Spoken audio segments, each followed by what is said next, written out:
ನೀವು ಅಳೋದು ನೋಡಿ ಬೇಜಾರಾಯ್ತು. ನಿಮ್ಮ ನೋಡಿ ಎಲ್ಲ ನಿಮ್ಮ ಮಕ್ಳು ಹೇಳ್ತಾ ಇದ್ರು ಅಂತ ಹೇಳಿದ್ರಲ್ಲ, ಅಮ್ಮ ಮಳೆ ಯಾವಾಗ ನಿಂತೋಗುತ್ತಮ್ಮ ಅಂತ ಕೇಳ್ತಾ ಇದ್ದೀರ ಅಂತ ಹೇಳಿದ್ರಲ್ಲ, ಯಾಕೋ ನೋವಾಯ್ತು. నేను చెప్పుకుంటూ వస్తుంది మమ్మీ, నేను చెప్పిపోతుంది మమ్మీ అంటే ನಮ್ಮ ಪ್ರಾಣ ఎంత ಅಲ್ಲಾಡ್ತೀನಿ ಸರ್. ಏನಪ್ಪ ಮಕ್ಳು ಹಿಂಗೆಲ್ಲ ಕಷ್ಟ ಬಿತ್ಕೊಂಡು ಇರಬೇಕಾ ಅಂತೇಳಿ ನಾವು ಬಂದಿದ್ದು. ನಾನು ಶಾಸಕರ ವಿರುದ್ಧ ಕೆಲಸ ಮಾಡೋಕ್ಕೆ ಬಂದಿಲ್ಲ. ಅವ್ರು ಬಂದಿದ್ರು ಅಂತಲೇ ನಿಮ್ದು ಅಷ್ಟೊಂದು ವೈರಲ್ ಆಗಿದ್ದು. ಅವ್ರು ಬಂದಿರೋದಕ್ಕೆ ನಮ್ಮ ಕಷ್ಟ ನಾವು ಹೇಳ್ಕೊಂಡು ಅಷ್ಟೇ. ಎಲ್ಲರೂ ವೈರಲ್ ಮಾಡಿಬಿಟ್ಟಿದ್ದಾರೆ. ವೈರಲ್ ಆಗ್ಬಿಡುತ್ತಮ್ಮ. ಈಗ ವೈರಲ್ ಆಗಿದ್ದಕ್ಕಲ್ಲ ನಾನು ಧರ್ಮಸ್ಥಳದಲ್ಲಿದ್ದೆ ನೀನು ನೋಡಿದಾಗ. ಒಳ್ಳೇದಲ್ಲ ನಿನ್ಗಾಗಿದ್ದು. ನಾವು ಒಂದಷ್ಟು ದುಡ್ಡು ಕೊಡ್ತೀವಿ. ನೀನು ಇವಾಗ ಏನೋ ಸ್ಟಾರ್ಟ್ ಮಾಡಿದ್ರೆ 1 ಲಕ್ಷ ರೂಪಾಯಿ ದುಡ್ಡು ಕೊಡ್ತೀನಿ. ಬಟ್ ಕಂಪ್ಲೀಟ್ ಆಗಬೇಕು. ಬೇರೆ ಏನಕ್ಕೂ ಖರ್ಚು ಮಾಡಬೇಡಿ ದಯವಿಟ್ಟು. ನಿಮಗೋಸ್ಕರ ಮಕ್ಕಳಿಗೋಸ್ಕರ ಕೊಟ್ಟಿರೋದು ನಿಮಗೋಸ್ಕರನೂ ಅಲ್ಲ.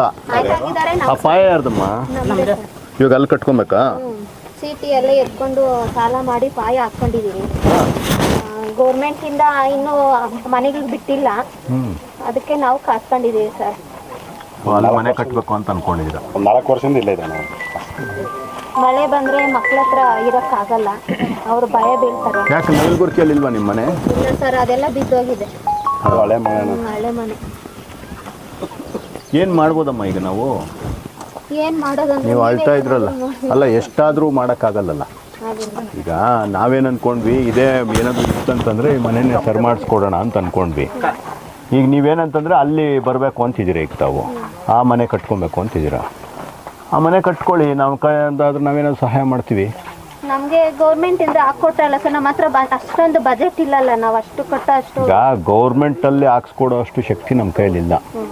ನೀವು ಅಳೋದು ನೋಡಿ ಬೇಜಾರಾಯ್ತು. ನಿಮ್ಮ ನೋಡಿ ಎಲ್ಲ ನಿಮ್ಮ ಮಕ್ಳು ಹೇಳ್ತಾ ಇದ್ರು ಅಂತ ಹೇಳಿದ್ರಲ್ಲ, ಅಮ್ಮ ಮಳೆ ಯಾವಾಗ ನಿಂತೋಗುತ್ತಮ್ಮ ಅಂತ ಕೇಳ್ತಾ ಇದ್ದೀರ ಅಂತ ಹೇಳಿದ್ರಲ್ಲ, ಯಾಕೋ ನೋವಾಯಿತು. ಏನಪ್ಪ ಮಕ್ಳು ಹಿಂಗೆಲ್ಲ ಕಷ್ಟ ಬಿತ್ಕೊಂಡು ಇರಬೇಕಾ ಅಂತೇಳಿ ನಾವು ಬಂದಿದ್ದು. ಅಷ್ಟು ದೊಡ್ಡ ಮನೆ ಕಟ್ಸ್ಕೊಡೋ ಅಷ್ಟು ನಮ್ಗೆ ಶಕ್ತಿ ಆಗಲ್ಲ. ನಿಮ್ಮಿಂದ ಏನು ಸಹಾಯ ಆದರೆ ಅಷ್ಟು ಮಾಡ್ಕೊಡಿ. ಅಲ್ಲ ಸಹಾಯ ಅಂತಂದರೆ ನೀವು ಕಟ್ಟಕ್ಕೆ ಸ್ಟಾರ್ಟ್ ಮಾಡಿದ್ರೆ ನಾವು ಮಾಡಿದ್ರೆ ಅದಕ್ಕೊಂದು ಅರ್ಥ ಅಲ್ಲ. ನಾನು ಇವಾಗ ಏನೋ ದುಡ್ಡು ಕೊಡ್ತೀನಮ್ಮ, ಗೋಡೆ ಕಟ್ಬಿಟ್ಟು ನಿಲ್ಲಿಸ್ಬಿಟ್ರೆ ಏನು ಮಾಡ್ತೀಯಾ? ಅರ್ಥ ಆಯ್ತಾ ನಾನು ಹೇಳಿದ್ದು? ಗೋಡೆ ಕಟ್ಟಿ ನಿಲ್ಲಿಸ್ಬಿಟ್ರೆ ಏನು ಮಾಡೋದು? ಏನು ಮಾಡೋಕ್ಕಾಗಲ್ಲ. ಹಾಂ, ಮತ್ತು ನೀವು ಇಲ್ಲ ಕಂಪ್ಲೀಟ್ ಮಾಡಿ. ಇಲ್ಲ ಈ ಮನೆ ಏನಾದರೂ ಸರ್ ಮಾಡಿಸ್ಕೊಡ್ಬೇಕಾ ಹೇಳಿ, ನಮ್ಮವ್ರಿಗೆ ಹೇಳಿ ಸರ್ ಮಾಡಿಸ್ಕೊಡ್ತೀವಿ. ಅರ್ಥ ಆಯ್ತಾ? ನಿಮ್ಗೆ ಏನಾದರೂ ನಾವು ಕಾಸು ಕೊಟ್ಟೋದೋ ನಾವೇನಾದ್ರು ಸಹಾಯ ಮಾಡಿದ್ರೆ ನಿಮ್ಗೆ ಒಂದಲ್ಲಿ ಸೊಲ್ಯೂಷನ್ ಆಗಬೇಕಲ್ಲ. ಅದನ್ನ ನಾನು ಹೇಳ್ತಿರೋದು. ಸ್ಟಾರ್ಟ್ ಮಾಡಿದ್ರೆ ಯಜಮಾನ್ರಿಲ್ಲ ಒಂದು ಮೆಟೀರಿಯಲ್ ಒಂದು ಕೊಡ್ಸಿ ಸರ್. ಏನೋ ಒಂದು ಮಾಡೋಣ, ಒಂದು 50,000 1 ಲಕ್ಷ ರೂಪಾಯಿ ನಾವು ನಿಮ್ಮ ಜೊತೆ ನಿಂತ್ಕೊಂತೀವಿ. ಒಂದು ಚಿಟಿಕೆ ಕೊಡಿ ಅಂತ ಹೇಳಿ ಏನೋ ಒಂದು ಹೇಳೋಣ. ಇಲ್ಲ ಸಿಮೆಂಟ್ ಕೊಡ್ಸೋಣ, ಇನ್ನೇನೋ ಒಂದು ಕೊಡ್ಸೋಣ, ಶೀಟ್ ಕೊಡ್ಸೋಣ. ನಾನೇನು ಅನ್ಕೊಂಡು ಈ ಮನೆಗೆ ನಿಮ್ಗೆ ತೊಂದರೆ ಇದೆ. ಸೋರುತ್ತಾ ಈ ಮನೆ? ಮಳೆ ಬಂದರೆ ಸೋರುತ್ತೆ ಸರ್. ಇದನ್ನೇನಾದ್ರು ಸರ್ ಮಾಡ್ಕೊಡಕ್ಕೆ ಬೇಕಾದ್ರೆ ಹೇಳ್ರಿ, ಬೇಕಾದ್ರೆ ಹಣ ಕೊಡಿಸ್ತೀನಿ. ಇದನ್ನೇನಾದ್ರು ಸರ್ ಮಾಡ್ಕೊಳ್ಳಿ. ಇಲ್ಲ ಮನೆ ಕಟ್ಟಕ್ಕೆ ಸ್ಟಾರ್ಟ್ ಮಾಡ್ತೀರಾ ಮಾಡಿ.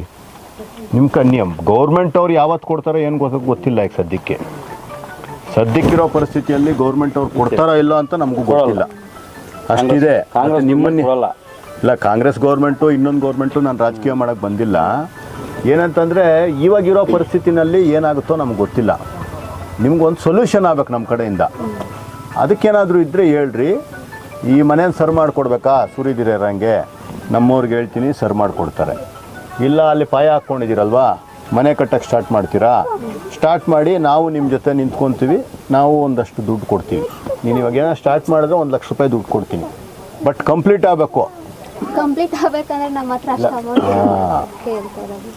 ಇದನ್ನೇನಾದ್ರು ಸರ್ ಮಾಡ್ಕೊಳಂಗಿದ್ರೆ ಹೇಳಂದ್ರೆ సర్ మేము మీరు తీసుకొని అన్నోళ్ళు తీస్తారు కదా చిన్నగా మేము కూలీ 4 చేసేట్ల వాళ్ళు మేమంతా ఇంట్లో కొన్ని ఫినిషింగ్ చేయాలంత మాకు దుడ్డు లేక కట్టుకోండి. చిన్నగా తుడుప మంత్కి వాళ్ళు చెప్తాను కదా, అందుకే చిన్నగా కట్టుకోండి. మీరు చిన్నగా చేసుకొని ఆ ఇంట్లోకి వేదండి గౌస్ చేసుకోండి.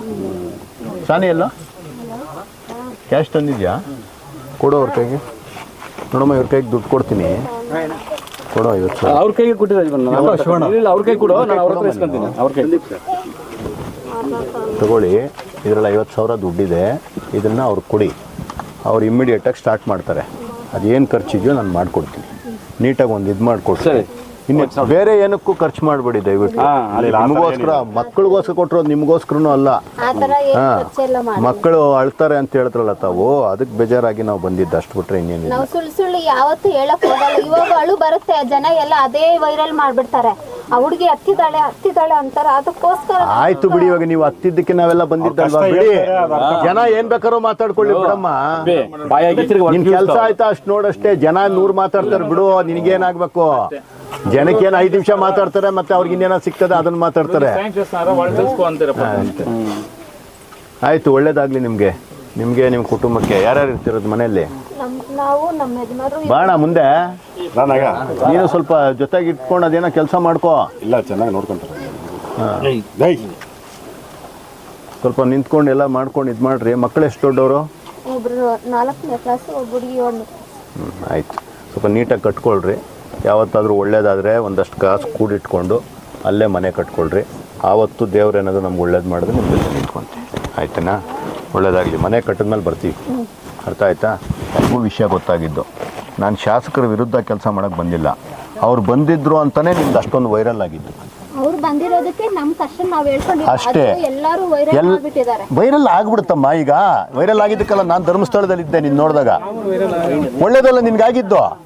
ಏನು ಅದನ್ನೆಲ್ಲ ಏನು ನೀನೇನು ಕೆಟ್ಟದೇನಲ್ಲ, ನನಗೆ ಬಡತನ ಇದೆ ಅಂತ ಹೇಳಿದ್ಯಾ ಬಿಟ್ರೆ ನೀನು ಮೋಸ ಮಾಡಿಲ್ಲ, ನೀನು ಯಾರಿಗೂ ಏನೂ ತೊಂದರೆ ಕೊಟ್ಟಿಲ್ಲ. ಯಾಕೆ ತಲೆ ಕೆಡಿಸ್ಕೊಬೇಕು?